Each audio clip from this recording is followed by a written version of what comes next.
বর্ষায় বারবার পেট খারাপ হচ্ছে। পেট খারাপের আসল কারণগুলি জেনে নিন। 1 নম্বর বলবো দূষিত জল আর বাসি খাবার। বর্ষায় জলে আর খাবারে সহজেই জীবাণু ব্যাকটেরিয়া জন্মায়, যা আমাদের পেটে গিয়ে পেট খারাপ করে এবং পাতলা পায়খানা, বমি মতন সমস্যা তৈরি হয়। 2 নম্বর বলবো ভ্যাপসা গরম। বর্ষা আবহাওয়া পরিবর্তনের জন্য প্রচুর গরম পড়ে। এই গরমের জন্য ভাত তরকারি নষ্ট হয়ে যায়।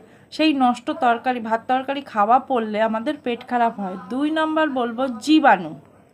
এছাড়া নোংরা জল আর খাবার আমাদের খাওয়া পড়লে পেট খারাপ হয়। এই নোংরা জলে প্রচুর পরিমাণে জীবাণু, ব্যাকটেরিয়া, ভাইরাস থাকে।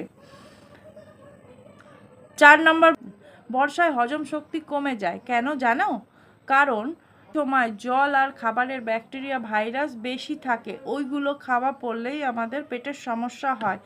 এছাড়া পেট খারাপের কারণ ও ঘরোয়া সমাধান আরও বিস্তারিত জানতে হলে আমার চ্যানেলে 9 মিনিটের ভিডিও দেওয়া আছে, অবশ্যই দেখে নিন। ভিডিওটি ভালো লাগলে একটি লাইক দিন এবং স্বাস্থ্য বিষয়ক তথ্য পেতে চ্যানেলটি সাবস্ক্রাইব করে পাশে থাকুন। আরও কিছু জানতে চাইলে বা কোনো কিছু প্রশ্ন থাকলে অবশ্যই কমেন্ট বক্সে জানাতে পারেন।